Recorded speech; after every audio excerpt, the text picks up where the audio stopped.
ஓம் சைராம், ஜெய் சைராம். என் அன்பின் பிரியமே, உன் முகத்தில் ஒரு கலக்கமும் உன் கண்களில் கண்ணீரையும் கண்டேன். அதனால் நான் ஓடோடி வந்துவிட்டேன். உன் நிலைமையை நான் அறிவேன் குழந்தையே. உன் கண்ணீருக்கு காரணமான இந்த சூழ்நிலையை மாற்றுவதற்கு நான் உனக்கு துணையாக இருப்பேன். நீ என் மீது நம்பிக்கையோடு இதிலிருந்து மீண்டு வர முயற்சி செய். யார் எதை வேண்டுமானாலும் சொல்லட்டும், நீ கவலைப்படாதே. அவை அனைத்தையும் நீ காதில் மட்டும் கேட்டுக்கொள். ஆனால் எக்காரணம் கொண்டும் நான் வாழ்க்கையில் தோற்றுவிட்டேன், அதனால்தான் எல்லோரும் என்னை வசைப்பாடுகிறார்கள் என்று மனதில் நினைத்து கொள்ளாதே. இவ்வுலகில் நிலை என்று ஒன்றுமே இல்லை. அது மனிதர்களின் செயல்பாடுகளுக்கும் பொருந்தும். அதனால் நீ உன்னுடைய லட்சிய பாதையிலிருந்து தடம் புரளக்கூடாது. நம்பிக்கையோடும் மன தைரியத்தோடும் நீ நிதானமாக யோசித்து செயல்படு. இந்த உடல், மனைவி, மக்கள், மனை, செல்வம், வாழ்க்கைதான் நிரந்தரம் என்று நினைக்காதே குழந்தையே. எல்லாம் மாறுதலுக்கு உட்பட்டது. எல்லாம் உன்னிடமே இருக்க வேண்டும் என்று நினைக்காதே. அதனால் உடல் திடமாக உள்ள பொழுதே உன்னால் முடிந்த தர்மங்களை நீ செய்ய வேண்டும். தர்மம் தலை காக்கும், தக்க சமயத்தில் உயிர் காக்கும் என்பது வாய்மொழி மட்டுமல்ல, வாழ்வின் அனுபவ மொழி. அனுதினமும் சேவிக்கும் பக்தனின் கூடவே இருந்து காப்பாற்றுவதே என் தர்மம். அதனால் உன் துயரங்கள் தீர்ந்து நீ வேண்டியது நிறைவேறும் குழந்தையே. மாறாத நம்பிக்கை, நீடித்த பொறுமை, உண்மையான பணிவான நேர்மையான செயல்பாடுகளே உன் லட்சியத்தை அடைய செய்யும் வழியாகும். உனக்கு துணையாக நீ வணங்கும் தெய்வம் நான் இருக்கிறேன். நிழலாக என்றும் இருப்பேன்.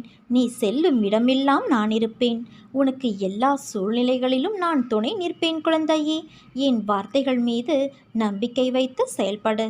மீதியை நான் பார்த்துக்கொள்கிறேன். ஏன் இந்த ஆவேசம் உன்னிடம்?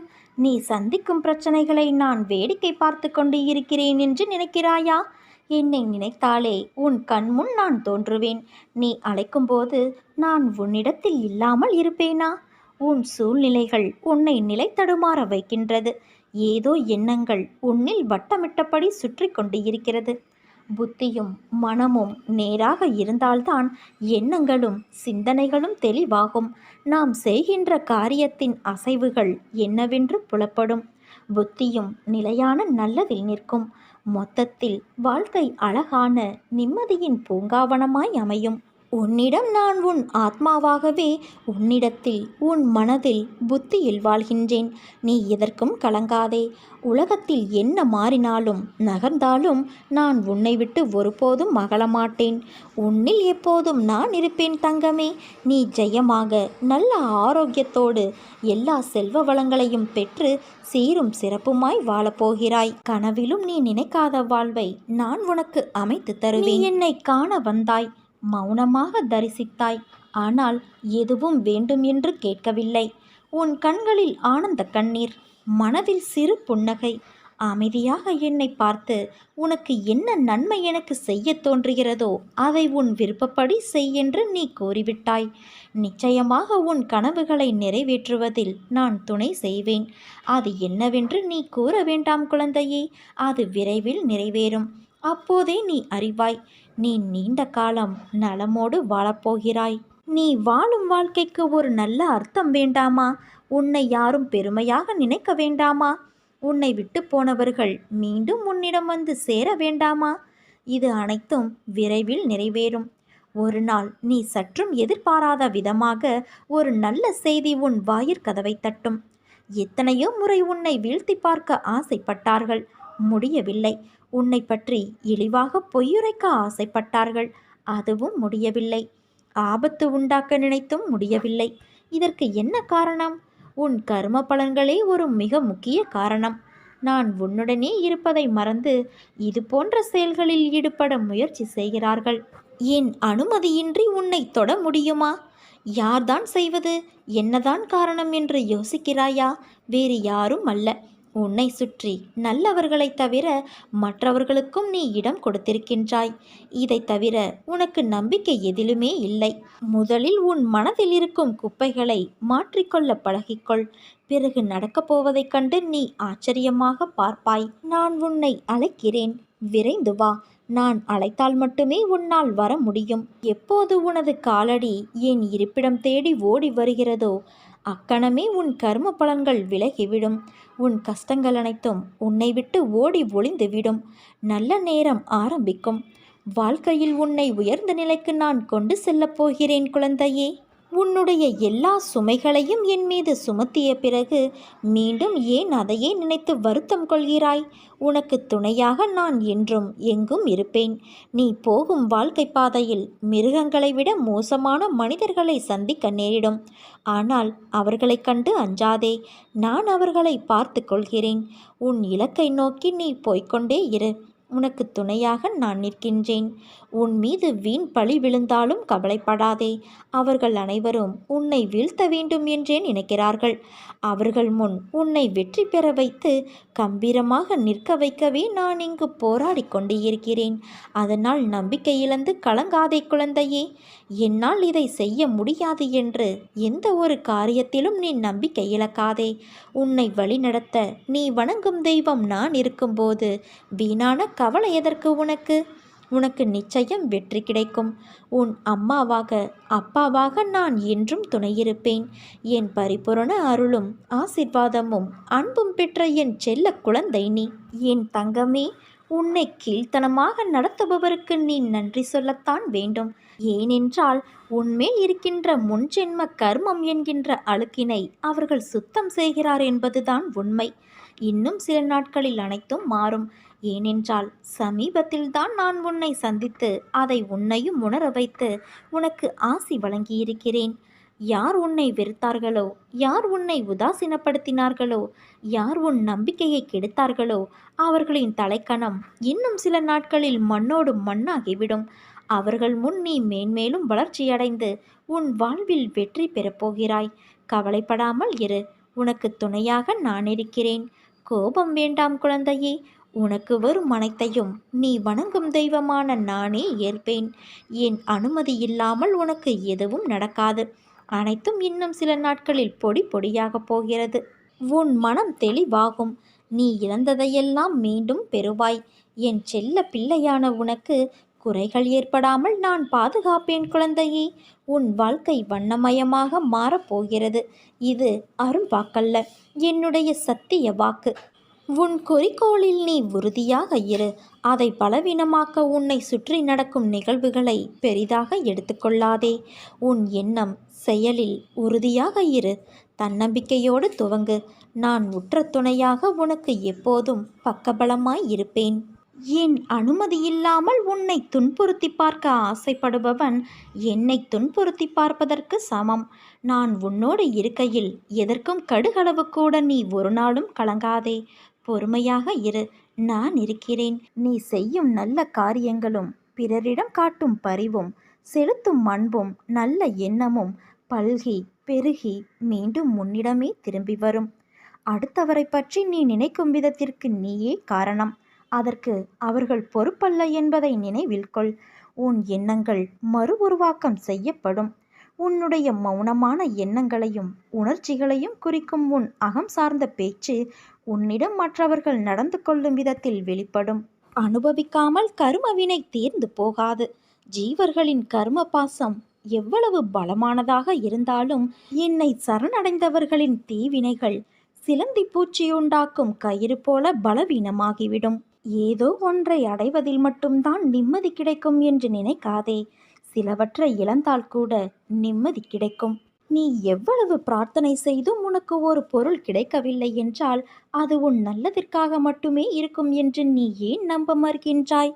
உனக்கு நல்லது எதுவோ அதை மட்டும்தான் நான் உன்னிடத்தில் சேர்ப்பேன். நீ நம்பிக்கையோடு இரு. நல்லதே நடக்கும். ஒரு நல்ல செய்தி விரைவில் வரும். உன் உள்ளமும் இல்லமும் மகிழ்ச்சியடையும். உனக்கான நேரம் துவங்கிவிட்டது குழந்தையே. இனி உன் வாழ்வில் என்றுமே சந்தோஷம்தான். எது உன்னை துன்புறுத்தினாலும் கவலைப்படாமல் இரு. எது வந்தாலும் எதிர்த்து நின்று போராடு. எதுவும் என்னை மீறி நடக்காது என்பதை தீர்க்கமாக நம்பு குழந்தையே. அனைத்தும் நன்மைக்கே என்பதை தீர்க்கமாக நம்பு. சகித்து கொள்ள முயற்சி செய். என் தாமரை பாதங்களில் அனைத்தையும் சமர்ப்பித்துவிடு. இங்கு எதுவுமே நிரந்தரமில்லை என் தங்கமே. எல்லாம் ஒரு நாள் மாறும். என்னை நம்பி வந்த உன்னை எத்தனை ஜென்மங்கள் எடுத்தாலும் தாங்கி நிற்பேன். ஆரம்பத்தில் என்னை நிராகரித்து உன் மனம் போன போக்கில் நீ சென்றாய். கடமையே என்று என்னை பூஜித்து வந்தாய். ஆனால் காலங்கள் பல கடந்து பலமுறை அற்புதங்களை நிகழ்த்தி என்னை நீ புரிந்து கொள்ள வைத்தேன். நினைத்துப்பார், எப்படி எப்படியோ வாழ்க்கையை நகர்த்தி கொண்டு வந்தாய். ஓடிக்கொண்டே இருந்தாய். கீழே விழுந்த உன்னை என் கரம் கொண்டு இழுத்து வந்தேன். நீ எத்தனை முறை விழுந்தாலும் தோற்றதாக அர்த்தம் கிடையாது. ஜெயித்து கொண்டு வந்திருக்கிறாய்.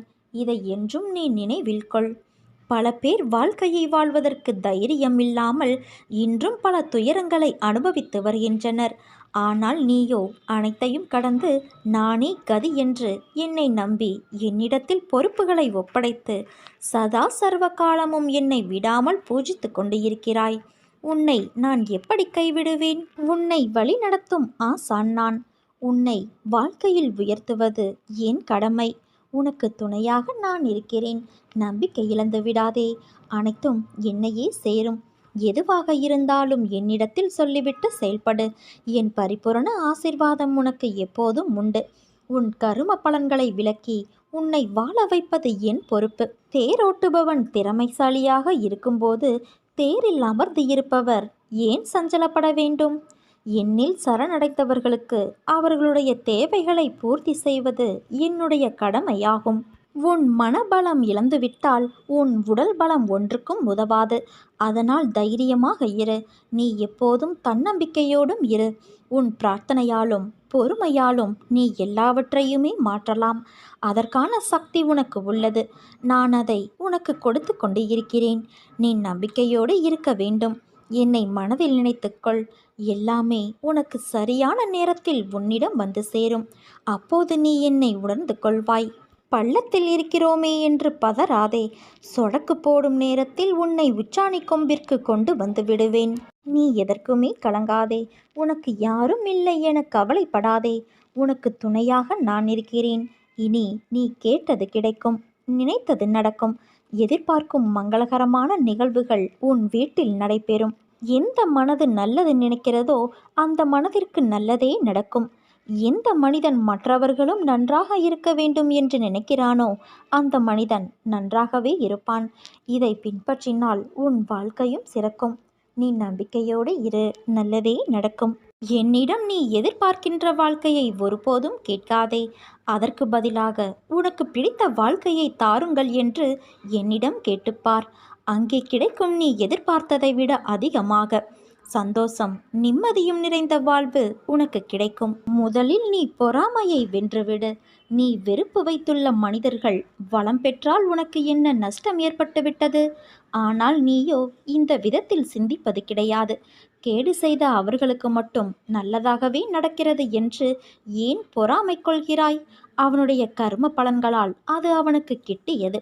அவர்களைப் போன்றே பதவி, அதிகாரம், பணம், செல்வாக்கு எல்லாம் உனக்கு கிடைக்க வேண்டும் என்று எண்ணுவதால் உன்னை தேடி வரும் நல்லதை நீ தவற விடுகின்றாய். ஒன்றை புரிந்துகொள் குழந்தையே. உலகில் எல்லோரும் ஒரே வாழ்க்கையை வாழ முடியாது. அவரவருடைய கர்ம வினைகளின்படி அது மாறுபடும். அதே சமயம் உனக்கான நல்லதை யாராலும் தடுக்க முடியாது. இவ்வுலகில் நிறைய பேர் உன்னை விட மிகவும் துயரங்களை அனுபவித்து வருகின்றனர். இருப்பதை வைத்து நீ மகிழ்ச்சி கொள். உனக்கு நலம் கிட்டும். நாமும் பாக்கியசாலிகள். நாமும் நலம் பெறுவோம். பெறுவதற்கு முயற்சி மேற்கொள்வோம் என்ற எண்ணத்தை நீ வளர்த்து கொள்ள வேண்டும். எதையாவது ஒன்றை நீ இழந்தால் அதைவிட சிறந்த ஒன்று உன்னை வந்து சேரும். நீ இழந்தது உனக்கு நல்லதல்ல என்பதை காலம் நிச்சயம் ஒரு நாள் உனக்கு காட்டித்தரும். நம்பிக்கையோடு காத்திரு. மனதை அமைதியாக வைத்து கொள்ள பழகு. முடிந்த நிகழ்வுகளை எத்தனை காலம் நினைத்து கொண்டே இருக்கப் போகிறாய்? எல்லாம் மாறும். ஆனால் உடனே மாற்றம் வராது. சிறிது காலம் மட்டும் காத்திரு. நீ நினைத்து கூட பார்க்காத மகிழ்ச்சி உனக்கு காத்திருக்கிறது. மனிதன் ஏன் இறைவனாக முடிவது இல்லை? நம்முடைய மேதைத்தனம், சாஸ்திர ஞானம், பிரசங்கம் போன்றவை ஆத்மாவை பற்றியும் அதனுடைய இயல்பை பற்றியும் நமக்கு நன்றாக போதிப்பதால் நாம் அதை பற்றி அறிந்து கொள்கிறோம். இது ஆத்ம ஞானமல்ல, ஆத்மா பற்றிய அறிவு மட்டுமே. இந்த அறிவை நடைமுறைப்படுத்துவதுதான் ஆத்ம ஞானம்.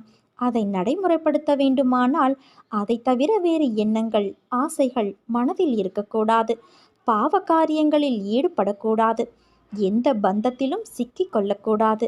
மனதில் எப்போதும் நிரந்தரமான அமைதி இருக்க வேண்டும். சூழல்களில் சிக்கி கவலைகளுக்கு இடம் தரக்கூடாது. ஒரு செயலை செய்தால் அந்த செயலுக்கான பலனில் பற்று வைக்கக்கூடாது. பலனை எதிர்பார்க்கவும் கூடாது. செய்யக்கூடாதவை என நமது சாஸ்திரங்கள் எவற்றையெல்லாம் தடை செய்கின்றனவோ அவற்றையெல்லாம் விளக்க வேண்டும். இதற்கு மேல் பாவ செயல்களை விலக்கி குருவின் பாதங்களில் பணிந்து கிடந்து தியானத்தில் மூழ்கி கிடக்க வேண்டும். இப்படியெல்லாம் செய்தால் ஆத்ம ஞானம் சித்திக்கும். அவனே இறைவனாகவும் முடியும். நாம் அப்படி இருக்க முடிவதில்லை. ஒரு நிமிடம் கடவுள் போல இருக்கின்றோம், மறுநிமிடம் மிருகமாகி விடுகிறோம்.